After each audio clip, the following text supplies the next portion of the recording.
Her ride never ends. I was driving down from Edinburgh to London some years ago. It was midsummer. I remember that because all of the woodland I passed was heavy with leaves and vine.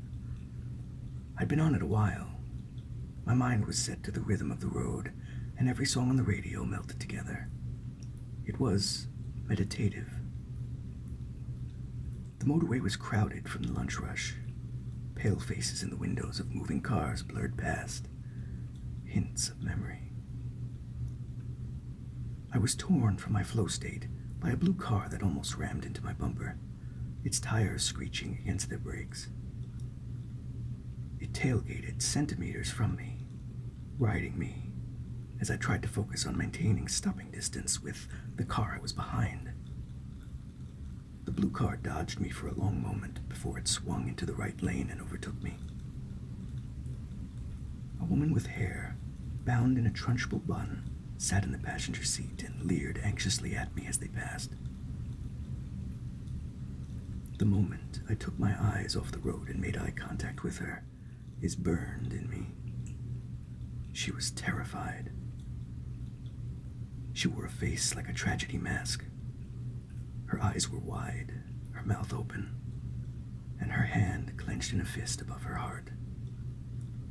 The car swerved into an exit. Her gaze lingered on me, and then she was gone. I can't explain why. My heart was in my throat, besides that the encounter just felt wrong. I slammed on my brakes to keep myself from crashing into the car in front of me. I was prized from my reverie, and the encounter was pushed out of my mind. I drove through hours of forgetfulness. There were always enough people driving like loons to make me forget about any single incident.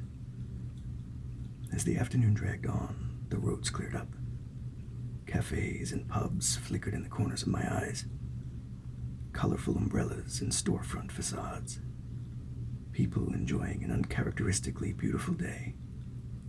The sun warmly brushed my face, and the soft radio song and gentle chatter on the sidewalks made me feel like a kid. Every scene I drove by felt like a memory. I heard the high-pitched squeal of tires before I saw it. A faded, old red truck whipped around the corner from the side street behind me and swerved into oncoming traffic. It moved back and forth over the center dividing line, swinging erratically. Suddenly, it was on me. It'd ride up my bumper before falling back several meters, swerve, then rev its engines, and come back up on me so quickly that I thought I'd be rear-ended. I clutched my steering wheel hard the third time it did that, but instead of ramming me, it wound itself into the opposite lane at the last second. I had a flipping sense of déjà vu when I looked at the driver. I saw a glimpse of a man, shadowy, and smoking a cigarette as he drove. Beside him in the passenger seat, I saw the same fucking woman. Terror filled her face. Her eyes begged for help, and her chin quivered in a repeating, inaudible phrase. This didn't make sense. It was a different car, different color, different make and model. Everything was different. She wasn't okay. And seeing that awful look on her, I could only imagine she had been kidnapped. The truck was in front of me now, gaining on the cars ahead. I pressed my accelerator, trying to catch a glimpse of the license plate number, but I could only make out 2 letters before the vehicle swerved off around a bend and out of sight. I didn't register how hard my heart was beating until I pulled over at a lay-by and called the police. They'd had 3 other calls about the woman in the last few minutes. She was in a red truck, I said. Red. Are you sure? The operator asked. I told them I'd seen her in a different car a few hours away. They took note of the details, I remembered, and they said they'd look into it. I stopped at a local grocer's and bought a coffee to calm my fraying nerves. What were the odds of seeing the same woman in two different cars, dozens of miles away from each other? Had her kidnappers switched her between vehicles? I was unsettled by the thought, but a kernel of hope told me that it was just an elaborate prank. I distinctly remember turning up the radio and blasting music to distract myself from her haunting face. I watched the clouds turn brilliant shades of red and orange that crested over towns and across farms and hills that quilted the country. I was lost in my imagination and did not realize I'd been listening to the static snow of an out-of-range radio station for some time. What was going to happen to her? I flipped the stations. The sun gave up the ghost as I drove. Cities and towns turned to villages and countryside. I felt the quiet isolation of my day traveling. I listened to people sing at stoplights and saw some talking, laughing, fighting, and crying. I drove alongside hundreds of different folks, but I never knew them. Some I never saw, and all their lives were a mystery. I drove in liminal space, and I didn't exist anywhere that I crossed through. We are phantoms on the road, specters between one place and another. Lights in my rear view caught my eye. A lone car turned a corner and quickly gained on me. I heard the steady acceleration of the vehicle as it stormed down the road. It was a little black car, and this time, it did not play coy. Its engine roared as it overtook me on the wrong side of the road. My heart pounded in my throat when I caught her eye. Tears streamed down the woman's face, and her jaw was agape as she screamed to high heaven. Her body slammed against the door, and she banged her hand on the window, her silent cries mouthed, "Where am I?" The black car was ahead of me now. My hand reached wildly for the phone on my passenger seat, and the twin red eyes of the car's taillights menaced me. It was getting away. I pressed the accelerator to the floor as I came up on it. The lights on the black car swerved back and forth with an unexpected recklessness. I hit my brakes as the car fishtailed and spun out into a thicket beside the road. I could make out the crunch of metal and glass against wood, the hiss of an engine, then complete, muted silence. I pulled over, one hand on the wheel. The other held my phone to my ear. I breathed hard and tried to process what happened. The same woman again, nearly 4 hours later. Her screams, the accident. I stepped out of the car and dialed 999. I need to report an accident. I gave the road an approximate location to emergency services. They'd sent an officer and an ambulance. I stayed on the line. The air smelled of burnt rubber, but when I flashed a torchlight over the road, I couldn't spot any skid marks. My light scanned the woods. The tall grass on the roadside was uninterrupted. New growth trees were drowned in ivy and weeds, like a wall of green. Hello? I stepped onto the shoulder of the road. Couldn't see where the car had entered, and my calls were only answered by the chirping of insects. I knelt down and cast my light on the ground. I spotted a faint indent in the earth on the side of the motorway. Mud had been imprinted in a clean, straight angle that led right into the trees. But the track was completely choked with grass and was difficult to spot. I pointed the torch into the woods. and still nothing. I exhaled and followed the tire track in. Crickets chirped loudly, and the hot, humid air clung to me. I remember how sticky it felt, how balmy and perfect that summer night was. Heedless excitement filled me.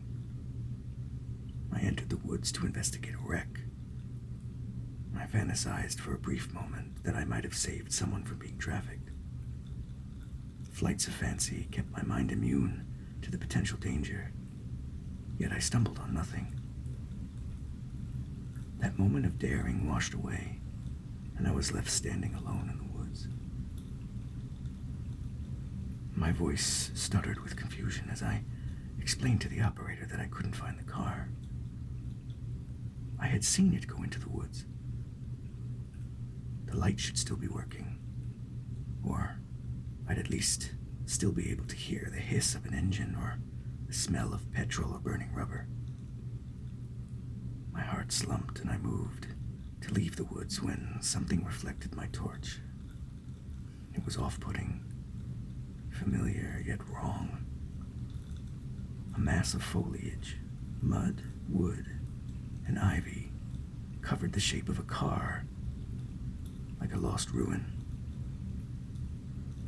I pressed my hand into the leaves and swept a portion of the black car clean. I had the flashlight in my mouth, and my phone was on speaker as I dug with both hands until the entire driver's side of the vehicle was clear. I exhaled my trapped breath. The windshield and hood of the car had caved in, and the side windows were caked in so much dust and grime that I couldn't see inside. How had it gotten so filthy? I found the car. I opened the door. I was going to help. I was going to rescue the woman from her kidnappers. Or have to perform first aid on one of them. I was going to have a row with her captor. I was going to save her. I don't understand. The airbags had both deployed, but they didn't do so much to stop the force of the impact. The driver's head was against the wheel. The long-ago deflated airbag laid like a funeral shroud over his face and legs. He had long since mummified in the stale, sealed air of the car. Another body was in the passenger seat. She was all wrapped up in her seatbelt. Even with her skeletal smile, I could recognize her face and her trunchbull bun. Fragile fingers rested against the window, and her head was turned, longing for reprieve. I showed the wreck to the police when they arrived. Their lights flashed through the thicket, confused and anxious. They'd asked me if I had seen the wreck happen years ago and failed to report it, but they understood that I wasn't from around these parts. I was just a traveler passing through, and the manner of the vehicle's discovery mystified them. The night became an event. More police units showed up with the paramedic and the coroner. Scores of locals from the nearby village made their pilgrimage to the site. I made my statement and stayed as the bodies were driven off. I watched as they pulled the car out of the trees, and with it, information on the dead washed over the locals. It was a couple that vanished 6 years prior. They'd taken their car, and everyone figured they must have driven to the continent and run away. They weren't well off. No one questioned what they left in their sparse flat in town. When no one, not even family, had heard from them in weeks, a search went out. They seemingly vanished into thin air. From the road, you couldn't see that they'd been there all along. They crashed 2 kilometers outside of their village, buried in a woodland coffin 5 meters from the road that thousands had driven. And the mystery persisted. The couple weren't pillars of their community. No one knew them well. They just lived there. No one could find them. So they died there too. I had half remembered conversations with some of the locals. We traded stories, but by the end of the night I realized I had stumbled into the local lore. I would leave this town and fade from their retellings. I didn't belong with them at this place. Only at that precise time. I wondered if they'd remember me after this night. Sometimes, I feel like I'd caught a glimpse of a figure in a painting the moment before they'd landed in their eternal pose. A fleeting moment. An eternal portrait. I was a sketch on a canvas being painted over. The road was quiet. There were no more interlopers traveling from one place to another. First foreign paranormal experience. First things first. I have been known to have had many, many experiences with the paranormal. My entire family has, actually. Although, with each generation, it's said to get stronger and stronger. This was confirmed through my father, who's seen and essentially helped me and my sisters through all of it. Anyhow, I'm deviating. So back in 2016, I was a young sailor in the Navy, stationed in Yokosuka, Japan. I had just recently made E4 and decided to move in with one of my best friends.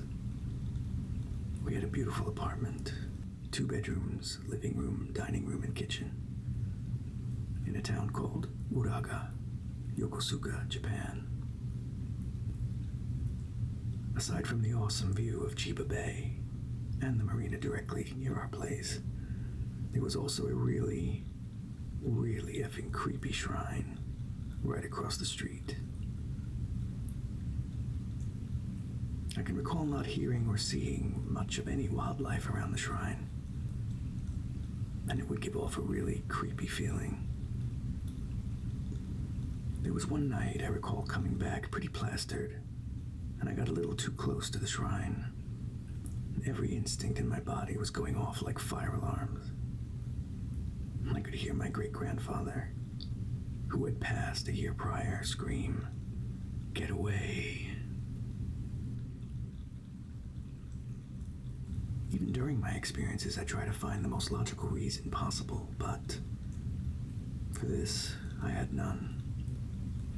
Days went by, and I was home alone, as my roommate was on a trip.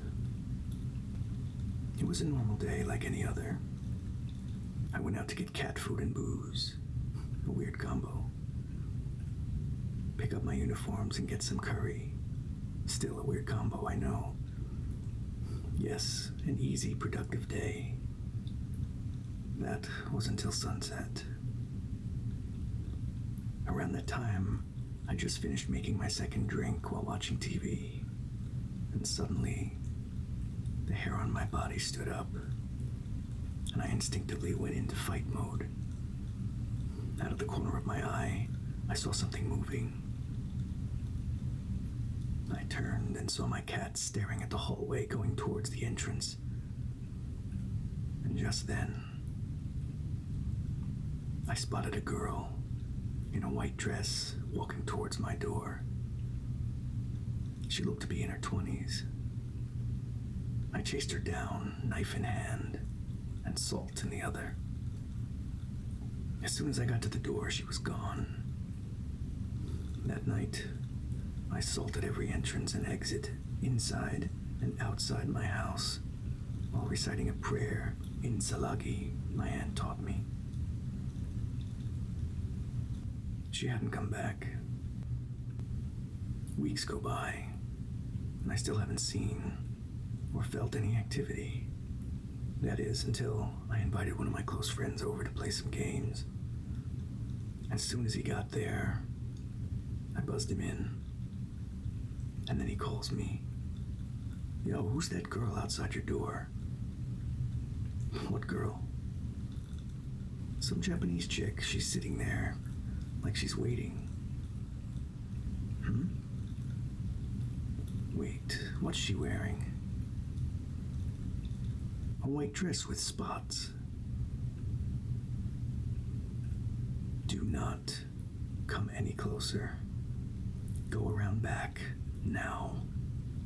But go around the fucking back. Afterwards, I explained everything to him, and he stayed over that night. I have had people say they've seen her outside of my door until I moved. And yet, the experiences I had in my house were worse. The experiences I had here will be with me forever. And that is not a comforting thought.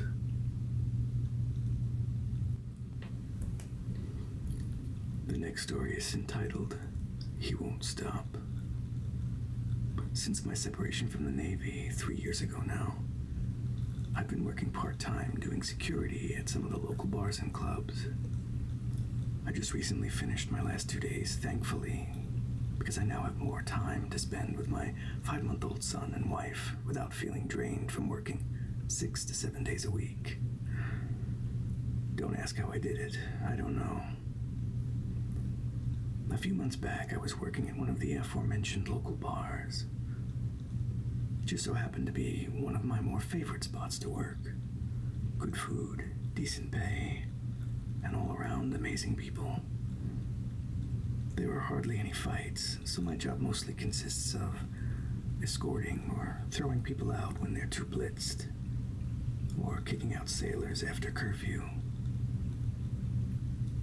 Well, you get it. I was having a good time and chatting with drunken customers, and then my wife calls me. That's weird, I thought. It's 2 a.m. I'm not gonna lie, I got a little anxious. I mean, we do have a freshly buttered baby in the house, so I'm sure you can understand. She told me she couldn't sleep because of a nightmare. I finally let my breath go. I told her I couldn't talk too much, on the clock after all. So I told her to just message me. We began texting each other, and I asked her about the nightmare. I wish I hadn't. She began to describe the reoccurring nightmare, beginning with her sleeping alone in our room. She wakes up to a man sitting on our bed. Frozen in fear, she can't say anything, but he begins to speak. You know, for a long time I've been watching you. I want your baby. When he finally turns to her, she can only make out a pair of red eyes. I then asked what his voice sounded like. She said his voice was so deep that it didn't sound like something that could come from a human. She continued to tell me the rest. He then walks into our son's room, grabs him, and then disappears. She's been having that dream around the same time that I was having mine. It's been months since either of us have dreamt about him. Although recently, my closets now have a very heavy and dark feeling to this day. Like he's just waiting for the day to strike. Fast forward to now. We introduced the new year and things were feeling pretty light until 2 nights ago. My wife began talking in her sleep around 3 a.m. Normally I don't wake up until around 4, as that's when my son decides to be an ass and wants to play with me. She kept saying, "No, no, Don't take him. He's not yours. I began feeling that sense of dread and malice from my dreams about the red-eyed man in the closet. Same as when I was you, and still the same now. I jumped up, scaring my wife, and running to my son's room, only to find the room a lot darker than usual, even with the blinds open and his nightlight on. The worst part, the absolute thing that filled me with fear, rage, and confusion, was that his closet was wide open. A 5-month-old infant cannot climb out of their crib and open 2 heavy fucking doors. After seeing that, I told my wife to pack her bag at least for a few days. They're currently staying at my in-laws' house in the countryside. Being a very traditional Japanese family, I know that they have lots of talismans and protective barriers around the house. I've been home alone for 2 days and 2 nights, and I do feel that feeling of being watched at times. But sometimes logic really cannot make sense for the things that go on in my house. I have a priest and a shaman coming to my house today. I hope it works. For now. The night I killed fear. This happened 2 years ago when I was in a dark place in my life. I kept having this reoccurring nightmare where I would be just chilling with friends or family. I never knew these people in real life, nor did I know any of the places in real life. But I guess that's just dreams for you. So one night, in my dream, I was out camping with one of my friends, something I would never do. The forest was covered in thick fog.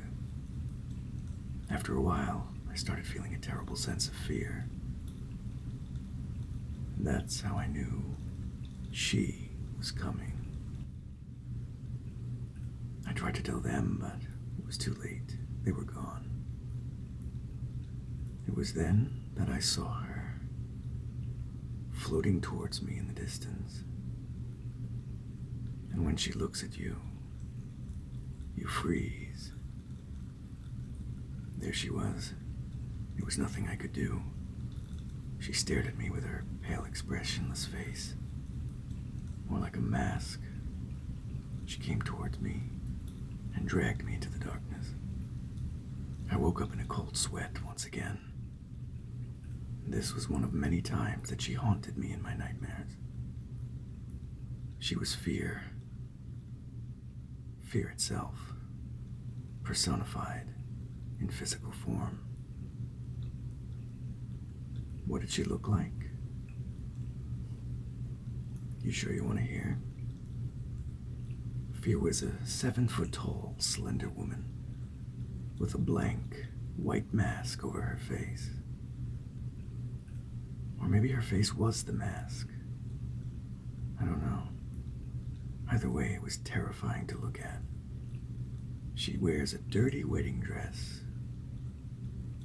And from what I've concluded from all these dreams she's haunted me in is that, as fear, she feeds on fear and uses it to freeze you. And then she takes you. After this, you're bound to have a terrible day. The most recent time I had this dream, I was in my house, but it wasn't my house. Again, that's the way dreams work, I guess.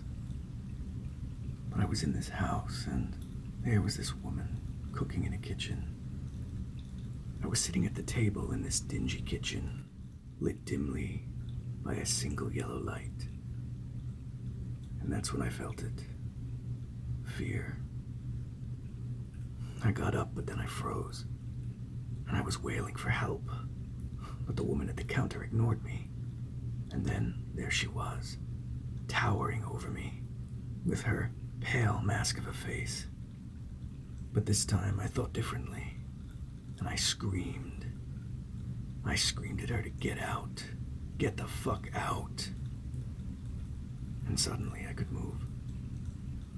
She stepped back a bit, like she was surprised. I wasn't supposed to do that. And maybe for the first time, fear felt scared. My actions actually scared her. My words scared her. And then suddenly, I realized I was in a dream. You know how you can control your dreams sometimes? That's what I felt. And when I realized, I looked over and grabbed the pan that the woman near me was using, and I slammed it against Fear's face. She fell to the ground. As she collapsed, she oozed a black goo. And then I slammed the pan against her 5 more times, just for good measure. When I finally woke up, I was relieved. After what I did in that dream, I've never seen her again. So I can be grateful for that. But I did struggle for a while with anxiety. Hopefully, she won't haunt you in your dreams. This is a trigger warning.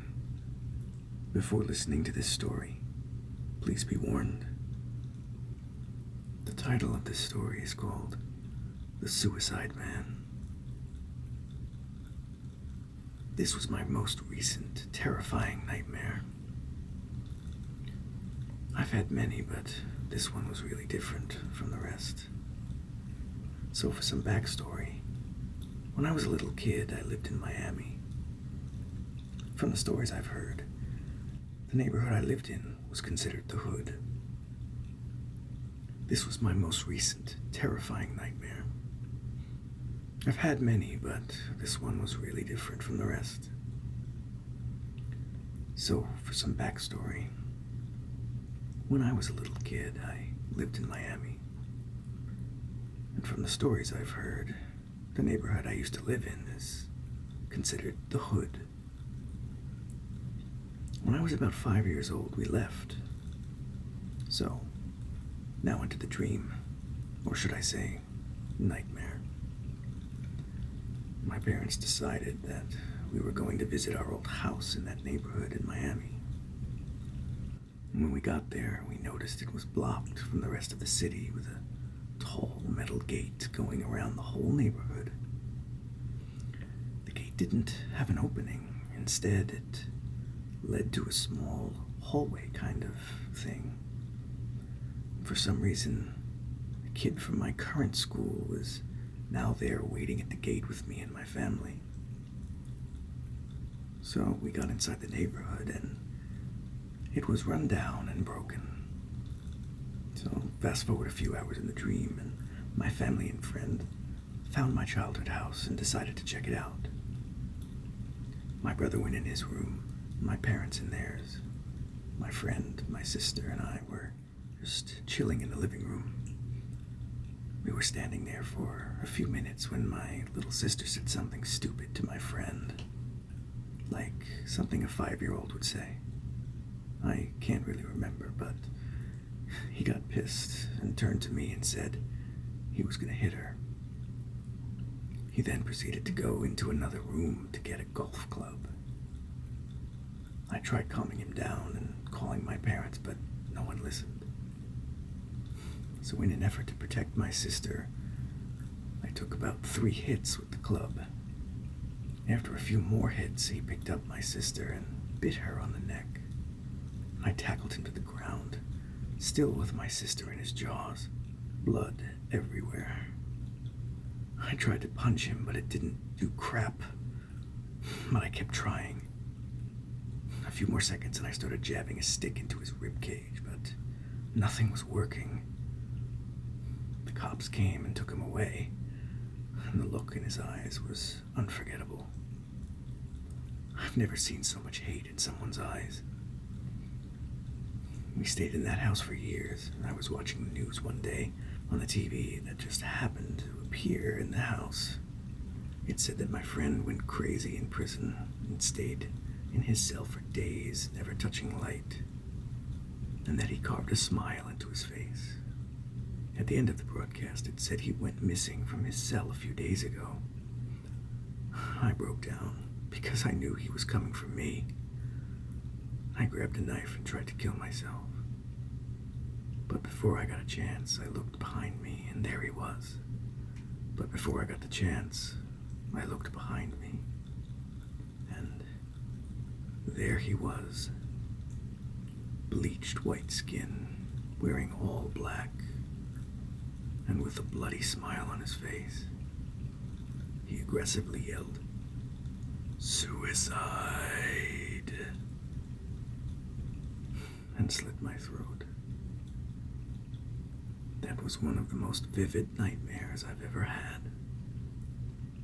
It was really trippy seeing the same friend at school the next day. The closest thing I could find to the look in his eyes in that nightmare was a picture of Jeff the killer. But he probably won't find it.